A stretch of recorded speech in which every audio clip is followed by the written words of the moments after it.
검찰이 또 캐비닛을 열었습니다. 12.3 내란 사태 당시 김용현 전 국방부 장관을 옆에서 수행했던 김철진 국방부 장관 군사보좌관이 지난해 12월 30일 검찰에 출석해 비상계엄 당시 상황을 자필로 적어낸 진술서 내용을 오늘 JTBC가 확인했습니다. 김 보좌관은 국회에서 비상계엄 해제 요구안이 가결된 직후인 지난해 12월 4일 새벽 윤석열과 김 전 장관의 대화 내용 그리고 김 전 장관의 통화 내용을 직접 들었다면서 그 내용을 검찰에 자세히 진술한 것으로 파악됐습니다. 해당 건은 검찰이 흘린 것으로 보이는데 연일 두창이를 골로 보내기 위해 카드를 꺼내고 있습니다. 해당 부분이 중요한 것은 경고용 계엄이었다면 나올 수 없는 진술이기에 빼박 위헌이고 어제 있었던 이 단독 보도 역시 검찰은 하자 있는 국무회의 판단 근거로 여러 자료를 오픈하며 윤두창을 압박하고 있습니다. 즉 국무회의가 열리긴 했지만 위헌,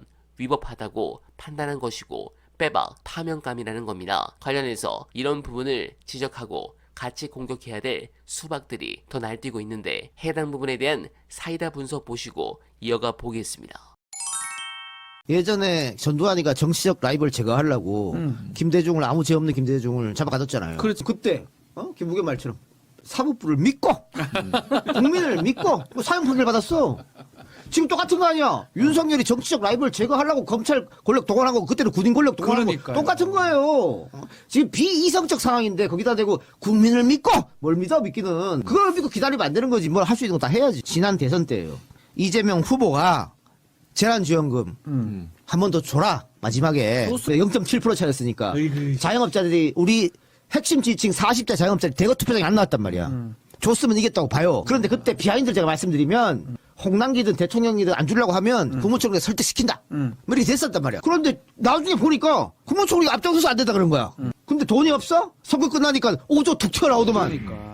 뭐하는 짓이야 이게. 지금 안 된다고 여러분 걱정하지 마세요. 사실 지금 특검법은 국민의힘 주장을 많이 받아들여가지고 상당히 축소됐거든요. 그렇죠. 그래서 정권 바꿔서 다시 하면 돼요. 모든 거 다 집어넣고 이것도 다 집어넣고 명태균, 김건희 뭐 싹 다 뭐 저기 관세청에서 마약 봐준 거 백혜령. 싹 다 해서 하면 됩니다.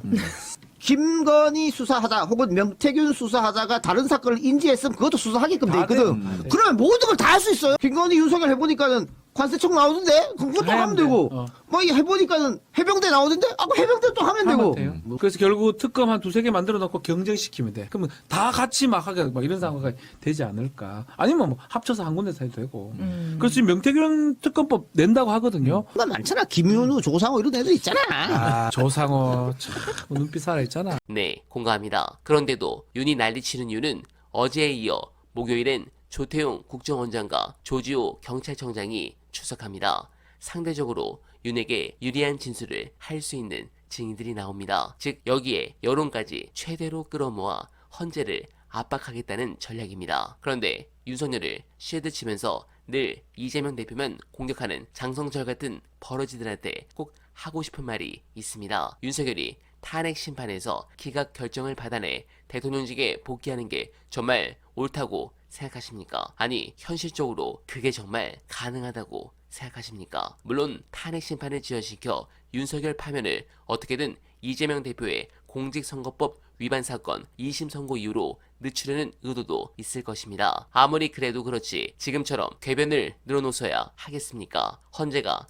단 하루라도 빨리 파면 결정을 내리길 간절하게 바라며 어나바는 오늘도 최선을 다하겠습니다. 여러분 고맙습니다.